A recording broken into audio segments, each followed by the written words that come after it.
yesterday we have discussed about the detail about the aerobic respiration, and now we will give some information about the how different kinds of nutrients are utilized in the body. So see here, first we will just revise the last few points like aerobic respiration. Aerobic respiration, as I said, this type of respiration is performed by all very advanced organisms, right? In daily basis we perform only aerobic respiration because our need of energy is very large, right? So in this aerobic respiration we have studied that aerobic respiration is completed into 3 stages, right? That is glycolysis, Krebs cycle, and third one is the electron transport chain, right? So out of these 3 processes, glycolysis is the process which is completed in the cytoplasm only.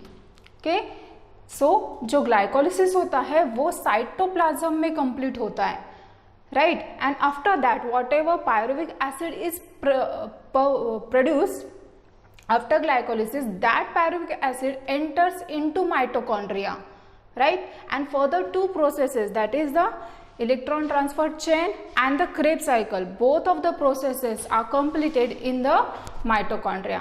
तो होता क्या है, यहाँ पे glycolysis जो है वो सिर्फ साइटोप्लाज्म में कंप्लीट होता है, उससे जो पायरुविक एसिड प्रोड्यूस होता है वो पायरुविक एसिड एंटर करता है माइटोकॉन्ड्रिया में, और माइटोकॉन्ड्रिया में क्रेब्स साइकिल और इलेक्ट्रॉन ट्रांसफर चेन, ये 2 प्रोसेसेस कंप्लीट होती है, right? And therefore we call mitochondria as a powerhouse of the cell. Why it is called powerhouse of the cell?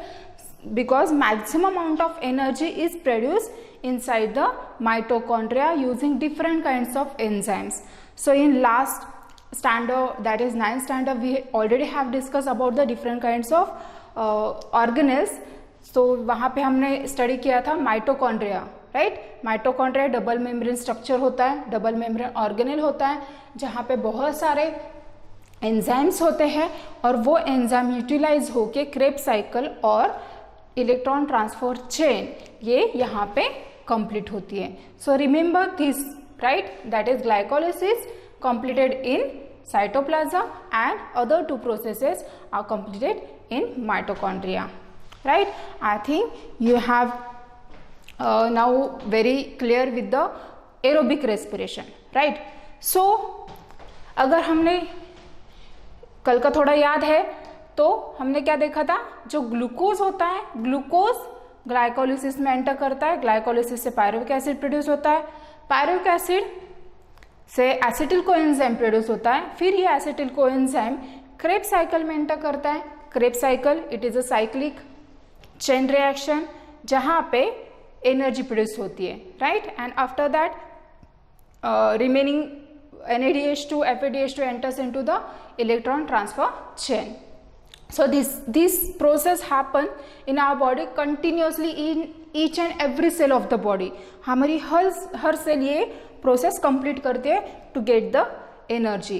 And normally our body when glucose is available in the body in large amount, that time our body utilized only glucose, right? जब हमारे पास हम daily food लेते हैं, food में carbohydrates होते हैं, carbohydrate digest होते हैं, after digestion those carbohydrates get converts into glucose, and whatever glucose here produce, that glucose is utilized to produce energy, right? So the main source of energy is the carbohydrate, ठीक है? But कभी कभी क्या होता है, हम अगर किसी वजह से स्टार्व होते हैं या फिर बहुत देर तक खाना नहीं खाते हैं, और if you are on fasting for few days, या फिर किसी वजह से हमें बहुत दिनों तक खाना नहीं मिला है, if you are not getting carbohydrate from outside, अगर हमें कार्बोहाइड्रेट का सप्लाई बहुत कम है या फिर हो ही नहीं रहा है कुछ दिनों के लिए, तो होता क्या है, at that time our body start to utilize lipids और प्रोटीन्स टू गेट एनर्जी, ठीक है? तो हमें कार्बोहाइड्रेट जब नहीं मिलते हैं तब हमारी बॉडी लिपिड्स या फिर प्रोटीन्स का यूज करती है एनर्जी प्रोडक्शन के लिए, ठीक है? अब होता क्या है, लिपिड्स जो होते हैं वो हमारे बॉडी में स्टोर्ड होते हैं, ठीक है? वो लिपिड्स फैटी एसिड्स में कन्वर्ट हो जाते हैं by some metabolic processes. After that fatty acids get converted into acetyl coenzyme A, and acetyl coenzyme A further enters into the Krebs cycle and it produce energy. ठीक है, तो जब हमारे पास glucose नहीं है, नॉर्मल सोर्स ऑफ शुगर नहीं है, that time we use lipid they are the fat, stored fats, और उस फैट से हमें एनर्जी मिलती है. इसलिए हमारे जो डेली डाइट होता है उसमें फैट की क्वांटिटी बहुत ज़्यादा नहीं होती है, क्योंकि ये जो फैट्स होते हैं वो इमीडिएटली यूटिलाइज नहीं होते हैं. जैसे यहाँ पे कार्बोहाइड्रेट हमारे बॉडी में जाने के बाद इमीडिएटली ग्लूकोज में कन्वर्ट होता है, मैक्सिमम ग्लूकोज यूटिलाइज होता है एनर्जी प्रोडक्शन के लिए. तो वैसे लिपिड्स के बारे में वैसा नहीं होता है. लिपिड जो होता है वो स्टोर्ड हो जाते हैं and afterwards they utilize when we don't get glucose. ठीक है, after that not only for the getting energy but fatty acids are also used in और lipids are also used in other processes. जैसे जो organelles होते हैं, organelles के जो membrane होते हैं या फिर ऑर्गन सेल्स के जो मेम्ब्रेन होते हैं वो फॉस्फोलिपिड से बनते हैं. फॉस्फोलिपिड. तो यहां पे हमें लिपिड की जरूरत होती है. ठीक है, जैसे न्यू सेल्स बन रहे हैं, new cells are produce in our body continuously. जो हमारी ग्रोथ होती है, डैमेज होता है, उसे रिकवर करने के लिए हमारी बॉडी नए सेल्स बनाती है, और वो नए सेल्स बनाने के लिए हमें फॉस्फोलिपिड्स की जरूरत होती है to make the membrane of the new cell. New cells के ये जो मेम्ब्रेन होते हैं वो बनाने के लिए हमें फॉस्फोलिपिड्स की जरूरत होती है, और वो भी हमें लिपिड से ही मिलते हैं. राइट. सो यहाँ पे क्या हो गया, फिर जब हमारे पास ग्लूकोज नहीं है या फिर बहुत कम है, तब हमारी बॉडी लिपिड्स को फैटी एसिड में कन्वर्ट करती है, फैटी एसिड्स को acetyl coenzyme A, and after that we get energy. Right. In the same way अब लिपिड्स भी कम हो रहे हैं हमारे बॉडी में. जितना फैट है वो फैट भी धीरे धीरे यूटिलाइज्ड हो गया और कम हो गया. उसके बाद क्या, उसके बाद हमारी बॉडी यूज करती है proteins. Right, for getting energy, because now you are not getting glucose. के जो स्टोर्ड फैट था वो भी हमने मैक्सिमम यूज कर लिया. अब क्या करेगी बॉडी, प्रोटीन्स यूज करेंगी. अब यहाँ पे क्या होता है, proteins gate converted into amino acids. After that amino acids enters into acetyl, or they converts into acetyl coenzyme A and enters into Krebs cycle, and again they are used for the production of energy. अब कभी भी कभी क्या होता है, या most of the time amino acid as it is acetyl coenzyme में convert नहीं होते हैं. कभी कभी they get converted into glucose. ठीक है, मीन्स अब हुआ क्या है, प्रोटीन्स जो हमारे बॉडी में होते हैं, प्रोटीन्स कहाँ पे होते हैं, प्रोटीन्स बहुत जगह पे हमारे बॉडी में होते हैं. जैसे सेल है, सेल के मेम्ब्रेन में प्रोटीन होता है, सेल के अंदर कुछ प्रोटीन्स होते हैं. वो सब प्रोटीन्स क्या होते हैं, धीरे धीरे फिर एमिनो एसिड्स में कन्वर्ट होते हैं, और वो एमिनो एसिड फिर ग्लूकोज में कन्वर्ट होते हैं, और इस प्रोसेस को बोलते हैं gluconeogenesis. See here, gluconeogenesis is the process in which amino acids get converts into glucose.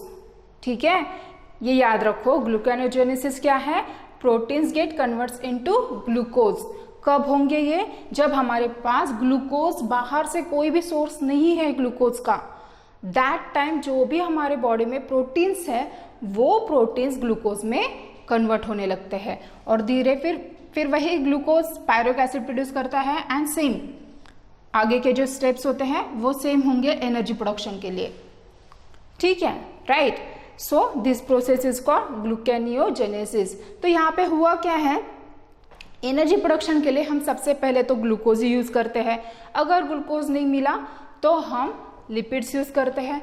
Again lipids अगर खत्म होते हैं तो हम यूज करते हैं प्रोटीन्स. मीन्स हमारी बॉडी जो है, our body try to survive in all ways. ठीक है, ऐसा नहीं है कि तुम ग्लूकोज खाना या फिर कार्बोहाइड्रेट्स लेना बंद करो इमीडिएटली तुम्हारी डेथ हो जाएगी। नो, हमारी बॉडी पूरी तरीके से हमें खुद को जिंदा रखने की कोशिश करती है। ठीक है, तो जब हम प्रोटीन्स यूज करना स्टार्ट कर देते हैं तो धीरे धीरे धीरे हमारे मसल जो है वो कम होते जाते हैं, because we are using the cells, we are killing the cells for getting more amount of proteins.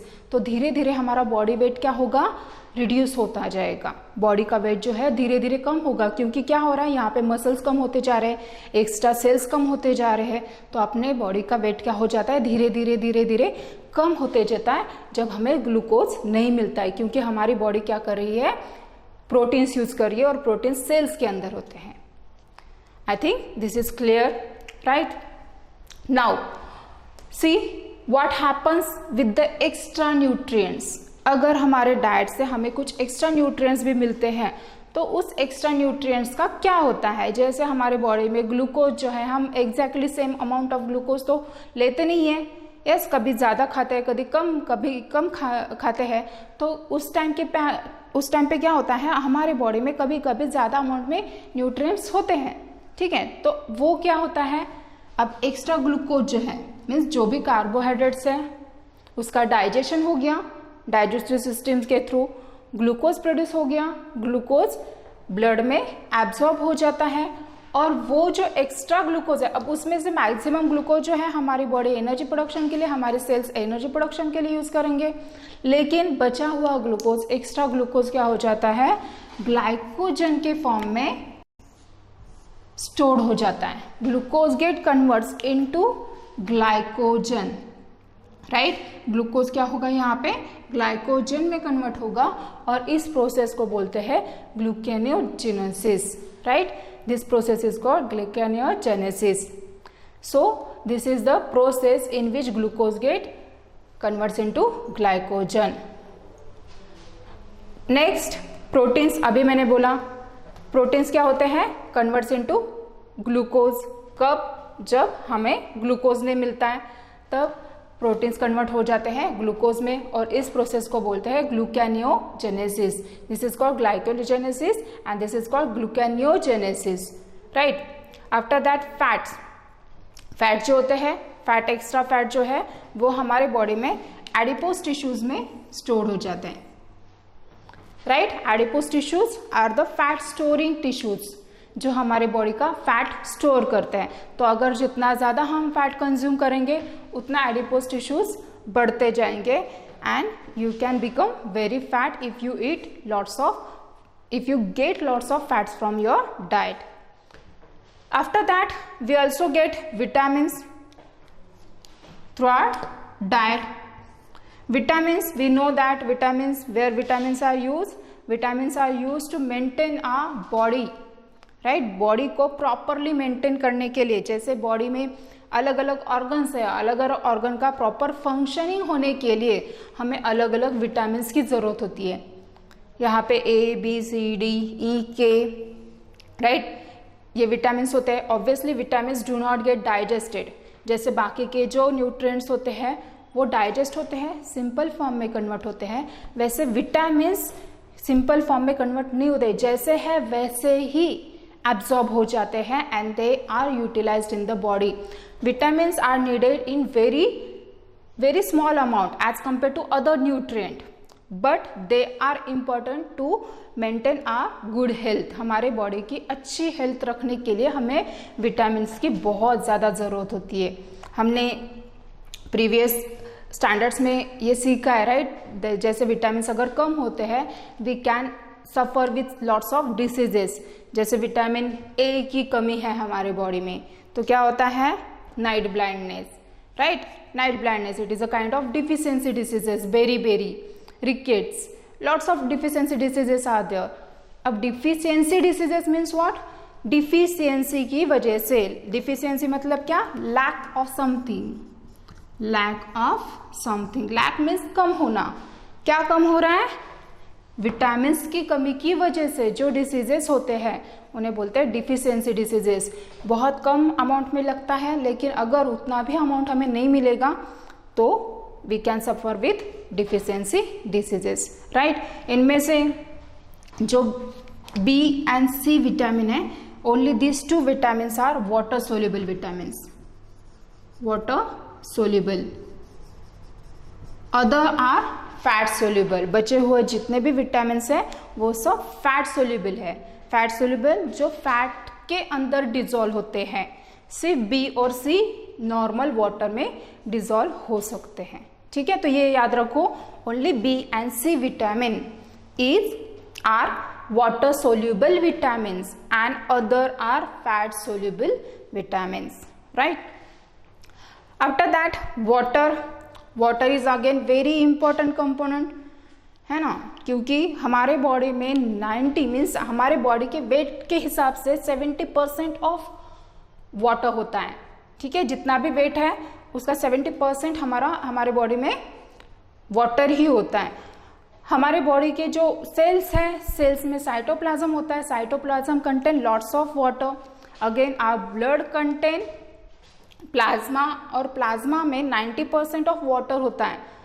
अब ये वाटर किसी वजह से धीरे धीरे कम होता है या फिर हमें डिहाइड्रेशन होता है. कभी हम पानी कम पी लेते हैं तो हमें डिहाइड्रेशन होता है और कॉन्सिक्वेंसेस हमें पता है. अगर डिहाइड्रेशन होता है हमें इमीडिएटली क्या होने लगते हैं, चक्कर आने लगते हैं.